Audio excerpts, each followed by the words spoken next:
Hello, guys. Welcome to lecture number 4 of dynamics. And in today's lecture, we'll be starting off with an example and we'll be starting off with a concept जिसमें हम Newton's के third law को prove करेंगे and कुछ graphs की working को देखेंगे. Starting of sir, सबसे पहले we have got an object A of mass 20 kg moving with a velocity of 5 meter per second. We have an object B of 30 kg moving with a velocity of 1 meter per second. Object A after collision 2 meters per second पे move करता है and object B after collision 3 meters per second पे move करता है. First of all calculating the change in momentum of A. So mv minus mu, that is going to be 20 into 2 minus 5. So चलें आप लोगों के लिए थोड़ा सा और. m into final velocity is 2 minus m into initial velocity is 5. So that's going to be 40 minus 100, which is equal to minus 60 kg meters per second. Achha, when it comes to B, so again mv minus mu, final momentum is going to be 30 into 3, initial is going to be 30 into 1, change is going to be 60 kg meters per second. तो आप इस बात को देखें कि object A का जो momentum का चेंज है that is 60 negative, object B का मोमेंटम का चेंज है 60 positive. You can conclude from this above example that momentum conserve रहता है. जितना मोमेंटम ए ने लूज किया है that is the equal momentum gained by B. तो ऑब्जेक्ट्स जब कोलाइड करते हैं तो मोमेंटम इंटरचेंज हो जाता है. एक ऑब्जेक्ट जितना मोमेंटम लूज करता है वो सेकंड ऑब्जेक्ट गेन कर लेता है in all kind of collisions. ठीक है, देयरफॉर हम लोगों ने जो है principle of conservation of momentum का कॉन्सेप्ट बनाया. इसके दो तरीके के ग्राफ एग्जाम्स में आ रहे होते हैं. नंबर वन, हमारे पास एक वेलोसिटी टाइम ग्राफ है, तो उसको मैं अभी फिलहाल एक्सप्लेन कर रहा हूँ, इनके क्वेश्चंस में और ज़्यादा समझ आ जाएगा. इनिशियली ऑब्जेक्ट एक 5 पे मूव कर रहा था और उसके बाद वो 2 पे चला गया. तो before it was moving at 5, during पे आप उसकी वेलोसिटी का डिक्रीज दिखाते हैं and then after it was moving on till 2 meters per second. Similarly object B जो है इनिशियली जो है 1 पे and then it was moving to from 1 to 3, 1 gain speed 3. तो ये इसका एक बेसिक सा स्केच हो गया of velocity time graph. Similarly इसी का अगर मैं मोमेंटम टाइम ग्राफ बनाऊं तो ऑब्जेक्ट का इनिशियल मोमेंटम 100 था, ए का इनिशियल मोमेंटम 100 था, रिड्यूस डाउन टू 40. तो ये हमारे पास 100 से रिड्यूस डाउन होके 40 मीटर्स के 40 तक आ गया, 40 kg meters per second. And momentum B का इनिशियल मोमेंटम जो था that was 30 and then it increase to 90.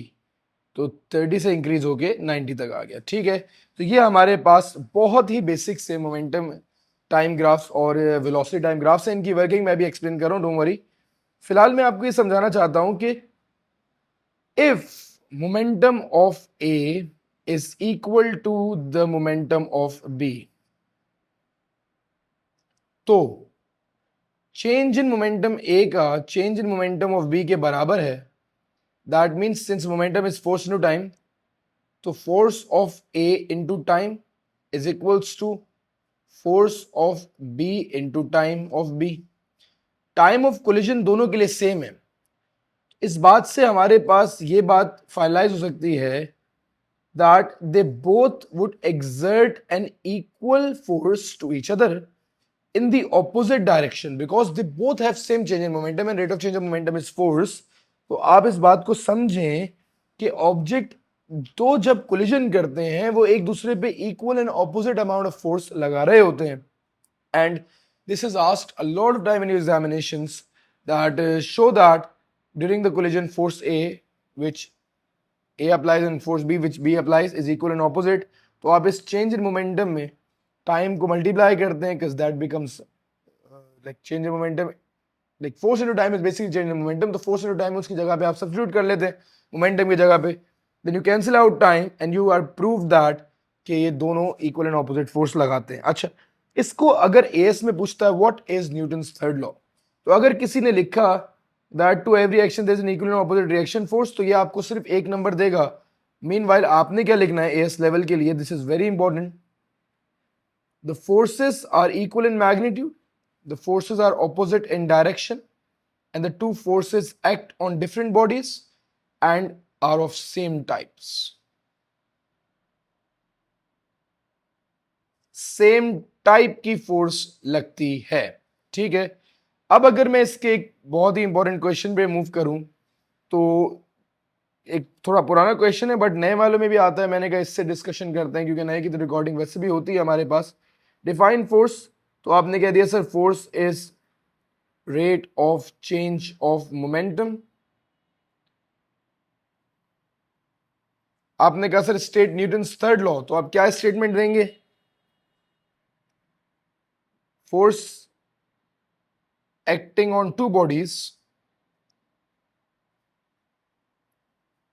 are equal in magnitude,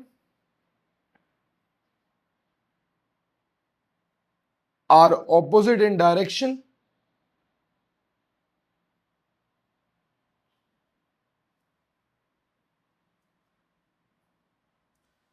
and are of same types.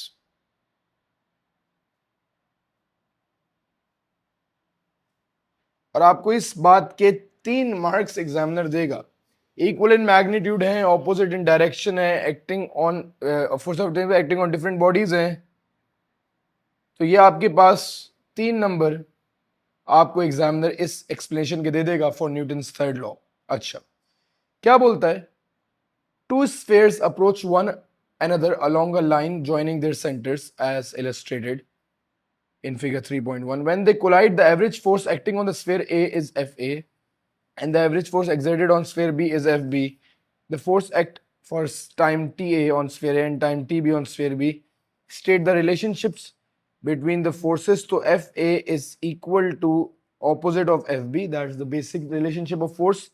And when it comes to time, आप बोलेंगे Ta is equal to Tb.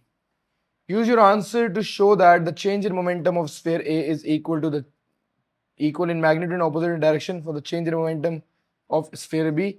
आप बोलेंगे force of A into time of A is equals to force of negative force of B into time of B. Since time of equal, since Ta equals Tb, दोनों time बराबर हैं, तो आप इसको ऐसे कह सकते हैं that change in momentum of A is equal to change in momentum of B. तो ये आपके पास बेसिकली बहुत ही इन इजी वर्ड्स ये कॉन्सेप्ट आ जाएगा that momentum of A is equals to momentum of B. Force into time is basically change in momentum, जो इम्पल्स का कॉन्सेप्ट था, और ये आपको 1 नंबर्स एग्जामिनर दे देगा, ठीक है। इसका एक ग्राफिकल क्वेश्चन को डिस्कस करते हैं। For the spheres in B, the variation with time of the momentum of sphere A before, during and after the collision is shown. अच्छा, for sphere A बड़ा अच्छा सवाल है, थोड़ा सा शायद देखने में इशू हो रहा हो तो मैं इसको थोड़ा कलर कर देता हूँ। ये स्फीयर ए का ग्राफ इन्होंने बना के दिया हुआ है। इसने बड़ा ही बेहतरीन कॉन्सेप्ट यूज किया है when it comes to this particular question. Time same है, कॉन्टैक्ट का देखिएगा। स्फीयर बी का इनिशियल मोमेंटम जो है -4 है, ठीक है, और स्फीयर ए का -6 है। -6 से रिड्यूस डाउन होके ये स्फीयर का momentum -1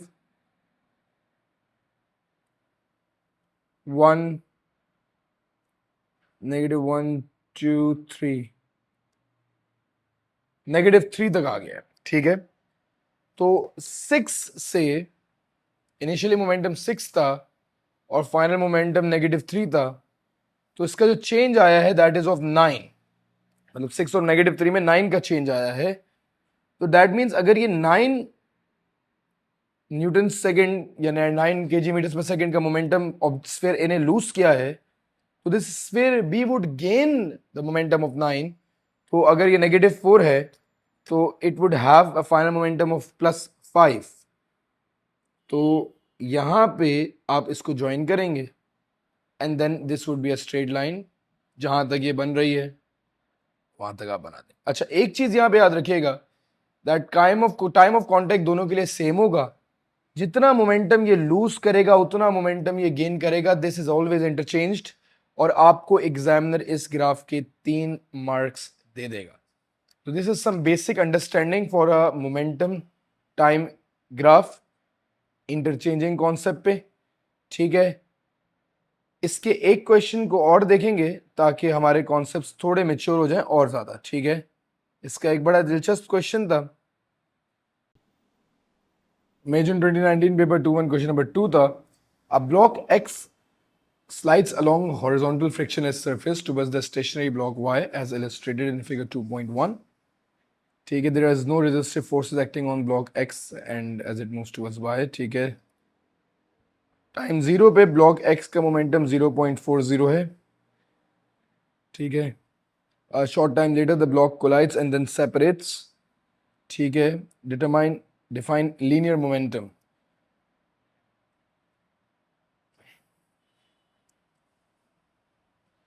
Linear momentum is a product of mass and velocity.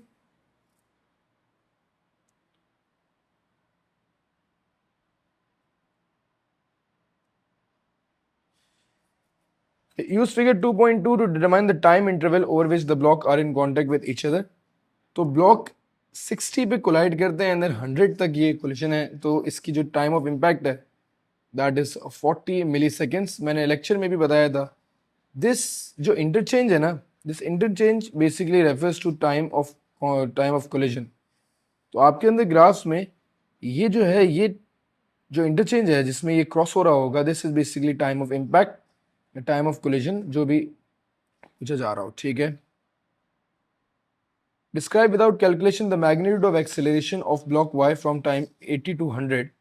80 to 100 अगर आप रियलाइज करें तो rate of change of momentum constant है, and since force is equal to rate of change of momentum and it's constant, तो force हमारे पास constant होगी.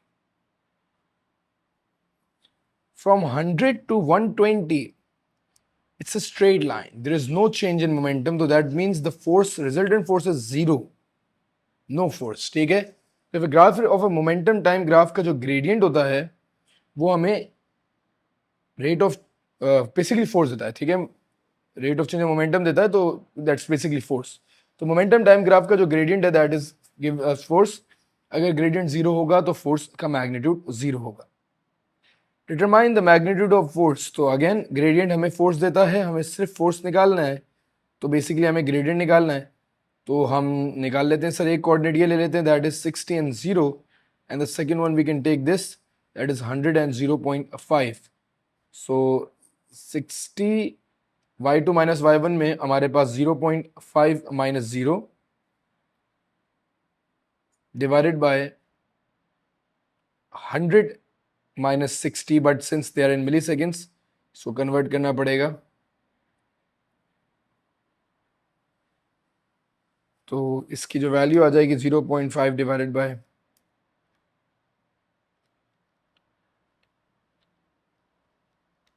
which is equal to 13 newtons, which is 12.5 as an answer. Sketch the variation of momentum of the block X with time t from 0 to 160 milliseconds.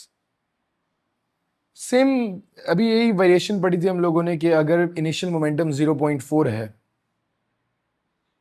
और straight line बनती है till the time of collision, momentum का change आ रहा है 0.5 का, that means ये reduce down होके it would go to 0.1 negative.